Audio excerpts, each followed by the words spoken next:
तो चलिए इसको बात करने वाले हैं बैंक ऑफ बड़ौदा के बारे में। बैंक ऑफ बड़ौदा के लिए आज एक बड़ा दिन है और ये बैंक पेश करने वाला है अपने क्वार्टर 4 के रिजल्ट्स। तो रिजल्ट्स किस तरीके के रह सकते हैं, अनुमानित आंकड़े क्या क्या निकल कर आ सकते हैं। वीडियो में आगे बढ़ने से पहले दोस्तों एक इंपॉर्टेंट जानकारी आपके साथ में शेयर करना चाहूँगा कि अगर आपने अभी तक टेलीग्राम चैनल ज्वाइन नहीं किया है तो आप उसे ज्वाइन भी कर सकते हैं। उसका लिंक नीचे डिस्क्रिप्शन बॉक्स के अंदर दिया हुआ है। उसका क्या बेनिफिट आपको देखने को मिलेगा, तो दोस्तों दिन भर की लगभग 100 से ज़्यादा खबरें उस पर हम अपडेट करते रहते हैं। इसका आपको भरपूर फ़ायदा देखने को मिल सकता है। इसके अलावा दोस्तों आज स्टेट बैंक ऑफ इंडिया के रिजल्ट भी डिक्लेयर होने हैं, तो उससे रिलेटेड भी हमने एक वीडियो पब्लिश की है, तो उसका लिंक मैं नीचे डिस्क्रिप्शन बॉक्स के अंदर दे दूँगा, चाहे तो आप उसे वहाँ से जाकर चेक भी कर सकते हैं। अब बैंक ऑफ बड़ौदा की बात करते हैं। तो बैंक ऑफ बड़ौदा के जो रिजल्ट आज के दिन डिक्लेयर होने हैं, तो जो यहाँ पे एक्सपर्ट हैं वो यही मानकर चल रहे हैं, कुछ एक्सपर्ट मानकर चल रहे हैं जैसे कि सिटी यहाँ पे उम्मीद कर रहे हैं कि नेट प्रॉफिट के अंदर इस बार गिरावट देखने को मिल सकती है क्वार्टर ऑन क्वार्टर बेसिस पे। तो 5% की गिरावट है क्वार्टर ऑन क्वार्टर बेसिस पर, जो कि लगभग 2098 करोड़ के आसपास दिखाई दे सकता है। यहाँ पे अगर बात की जाए पीपीओपी की, तो ये भी डिक्लाइन देखने को मिल सकता है क्वार्टर ऑन क्वार्टर बेसिस पर 6%, जो कि लगभग 4138 करोड़ के आसपास देखने को मिल सकता है। अब देखिए पिछले साल की बात करते हैं तो दोस्तों 1047 करोड़ का नेट लॉस हमें बैंक ऑफ बड़ौदा के अंदर देखने को मिला था, और अगर पिछले वाला क्वार्टर देखें तो 2197 करोड़ के आसपास यहाँ पे नेट प्रॉफिट निकल कर आया था। तो यहाँ पे जो नेट इंटरेस्ट इनकम है उसके अंदर किस तरीके के चेंजेस यहाँ पे देखने को मिल सकते हैं। Q4 FY21 की अगर बात करते हैं, यानी कि पिछले साल की, तो 7107 करोड़ के आसपास देखने को मिली थी, और अगर पिछले वाला क्वार्टर देखें तो 8552 करोड़ के आसपास यहाँ पे निकल कर आई थी। तो दोस्तों यहाँ पे बात करते हैं अब प्री प्रोविजनिंग प्रॉफिट के बारे में।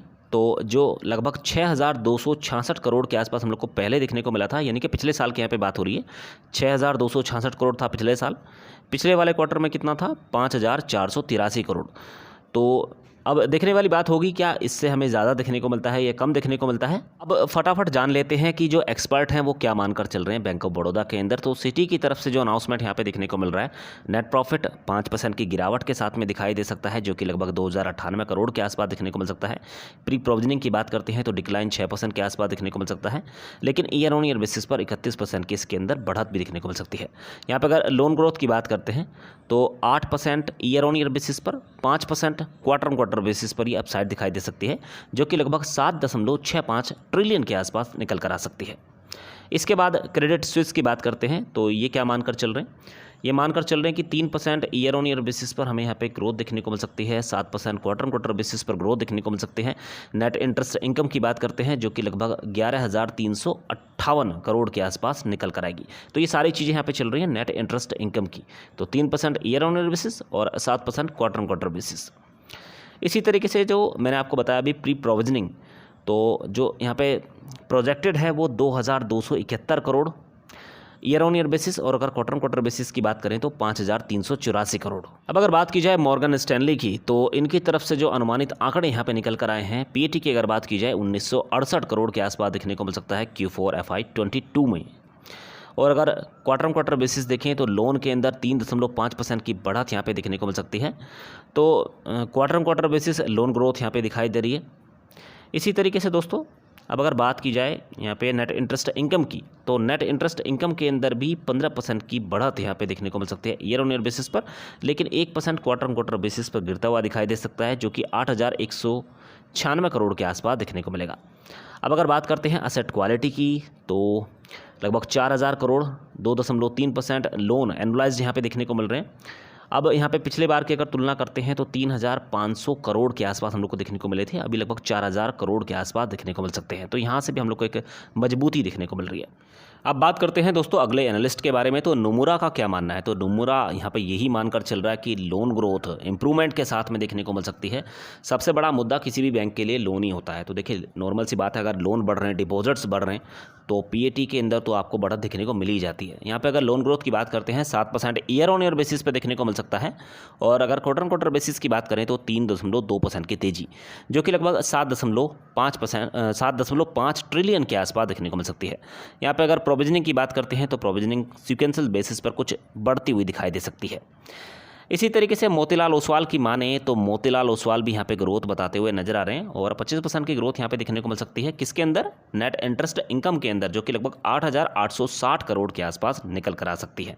इसी तरीके से अगर बात की जाए दोस्तों प्रोविजनिंग की, तो प्रोविजनिंग कितनी यहाँ पे देखने को मिल सकती है, यहाँ पे बढ़त के साथ में देखने को मिल सकती है 13%। प्रोविजनिंग 2830 करोड़ कितने से 2510 करोड़, और अगर पीएटी की बात करते हैं तो 2220 करोड़ के आसपास हम लोग को यहाँ पे देखने को मिल रहा है। तो प्रोविजनिंग बढ़ती हुई दिखाई दे सकती है, लोन ग्रोथ के अंदर तेज़ी देखने को मिल सकती है। और अगर यहाँ पे बात की जाए जो कि लोन ग्रोथ ये मानकर चल रहे हैं कि लगभग 7% देखने को मिल सकती है, और अगर डिपॉजिट्स की बात करते हैं तो 3.5% ईयर ऑन ईयर बेसिस पर तेज़ी के साथ में दिखाई दे सकता है। एनपीए की अगर बात की जाए तो 7.1% versus 7.3% quarter on quarter basis, मतलब पिछले वाले क्वार्टर में 7.3% थे और अभी 7.1%, तो गिरावट के साथ में है। तो यहाँ से भी हम लोग को मजबूत संकेत देखने को मिल रहे हैं। नेट एनपीए की बात करते हैं तो पिछली बार 2.3% थे, इस बार 2.2% देखने को मिल सकते हैं, तो यहाँ से भी मजबूत संकेत निकल कर आए हैं। इसके अलावा जेएम फाइनेंशियल्स की बात करते हैं तो ये भी यहाँ पे तेज़ी की उम्मीद करके चल रहे हैं। 24% ईयर ऑन ईयर बेसिस पर 3% की growth quarter on quarter basis पर नेट इंटरेस्ट इनकम के अंदर, जो कि लगभग 8,800 करोड़ के आसपास देखने को मिल सकती है। प्री प्रोविजनिंग की बात करते हैं 5,455 करोड़, और 13% डाउन हो सकती है ईयर ऑन ईयर बेसिस पर, और 0.5% क्वार्टर ऑन क्वार्टर बेसिस पर हम लोग को दिखाई दे सकती है। तो दोस्तों अगर नेट प्रॉफिट की बात की जाए, इनकी तरफ से 2.5% की गिरावट यहाँ पे देखने को मिल सकती है, जो कि लगभग 2,142 करोड़ के आसपास निकल कर आ सकता है। तो ज़्यादातर जो एक्सपर्ट हैं वो लोन ग्रोथ को लेकर बुलिश यहाँ पे दिखाई दे रहे हैं। ईयर ऑन ईयर बेसिस पर चाहे क्वार्टर ऑन क्वार्टर बेसिस हो, उसके अंदर तेजी दिखने को मिल सकती है। अब देखिए शेयर प्राइस की बात करते हैं तो 95 रुपये 90 पैसे के आसपास ये स्टॉक इस समय कारोबार करता हुआ दिखाई दे रहा है। तो दोस्तों बड़ी हलचल देखने को मिलेगी, लेकिन सीधा सा एक ही फंडा है स्टॉक मार्केट के अंदर। अगर आप पैसा कमाना चाहते हैं तो शेयर्स की संख्या कम कर दीजिएगा। कोई ज़रूरी नहीं है आपको ज़्यादा शेयर्स खरीदने की, इसका बेनिफिट आपको तब मिलेगा जब स्टॉक मार्केट क्रैश होगा, शेयर क्रैश होगा। तो अभी 95 रुपये 90 पैसे के आसपास ये स्टॉक दिखाई दे रहा है। तो जिन लोगों ने लगभग 120 रुपये के आसपास खरीदारी की होगी, अब वो माल उठा रहे होंगे। हो सकता है थोड़ा बहुत नीचे जाए, तो मानकर चलते हैं कि 70 रुपये हम एक बॉटम मानकर चल सकते हैं कि स्टॉक यहाँ से नीचे नहीं जाने वाला है।